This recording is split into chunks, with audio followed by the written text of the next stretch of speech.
Hello, and it's Esther Basudas here again of Energy Transformations, and this is episode 2 of Flow to Thrive.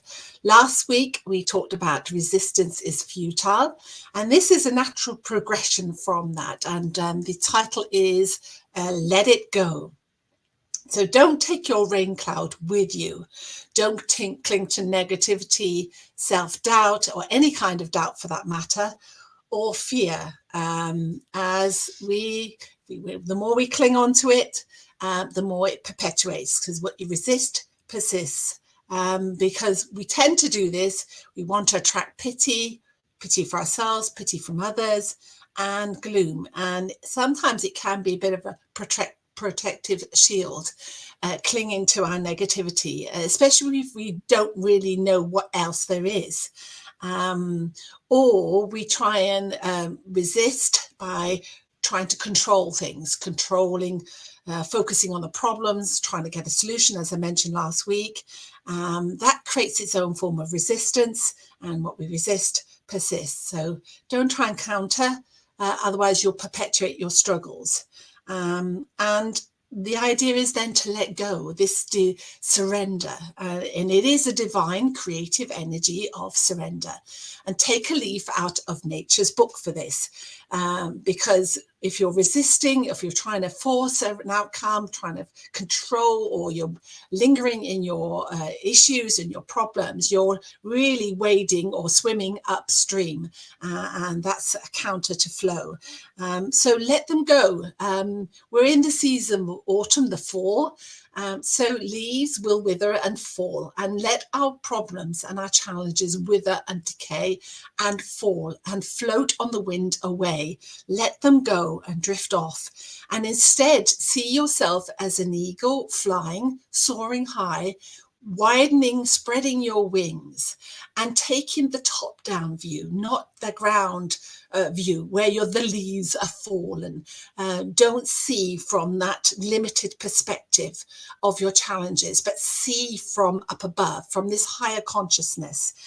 And there you enter divine creativity and divine inspiration and flow. And I can draw my own example for this. So over a year ago, September 2022, I was literally more or less overnight cast out of my room in the Holiday Inn, Cardiff North, no longer able to practice therapies there. And initially, yes, I thought, woe is me. That's a real big problem to have. Suddenly, your one main income stream has frozen, has dried up because you've had to cancel appointments and you've got no place to practice this from. And going back to doing mobile treatments was not an option for me. It's an environment that you cannot control very well, and you have to travel far, and especially with fuel prices going through the roof. Not that I'm going to focus on that, obviously. We're not going to dwell on problems.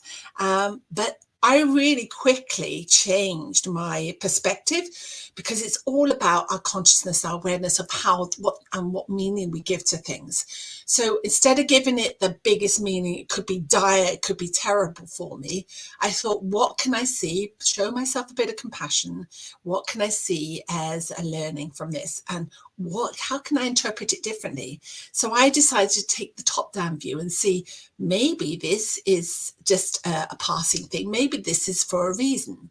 And when we start entertaining the idea that maybe problems are just gateways, they're openings to something better.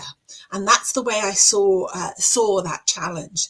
So when we take this top-down view and we actually see challenges as creating opportunities for new insight and growth. So from new insight, so mistakes or challenges become learning opportunities or nuggets of wisdom.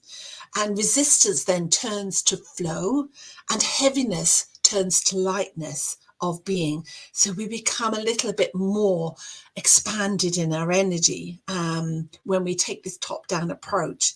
And it's not a shrinking or tightening or restrictive or an imprisoning energy when that's such as we experience when we stay in our problems and when we stay in our doom and gloom, and everything is dire.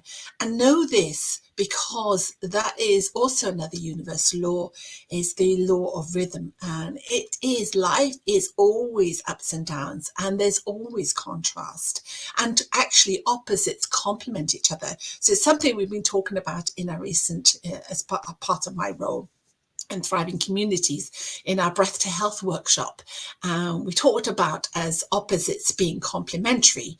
And so, you get the sun and the moon, you get the night and the day. So nothing ever everything is transient, nothing is permanent, everything changes, and there are contrasts. So without some difficulty, there will never be the highs. Without the darkness, we can't appreciate the light. Without some bit of sadness, we cannot appreciate the joy and the happiness that we have. But we actually do create the environment for dynamic and positive change by letting go of resistance or control or needing to fixate on our problems or challenges. So we can quickly move from one contrast to another, or from one end of the spectrum to another. We can change that because we are divinely creative.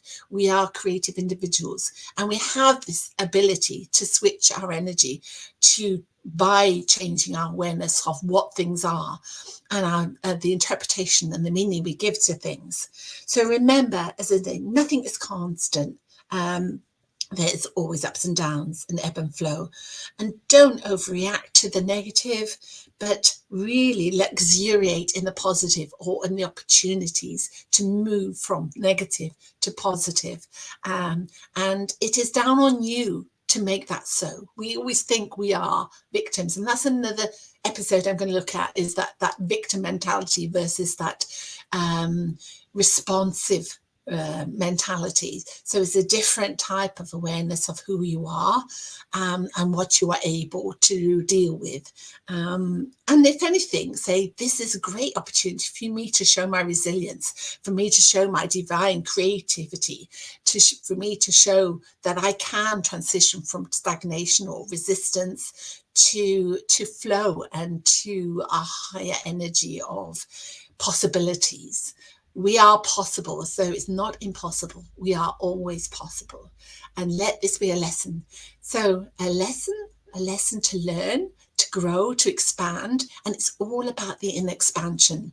The inner expansion translates into external expansion if we allow it, once we take ownership. And that's, again, I'll be talking about that as the next episode. So it's given me inspiration for my next episode already.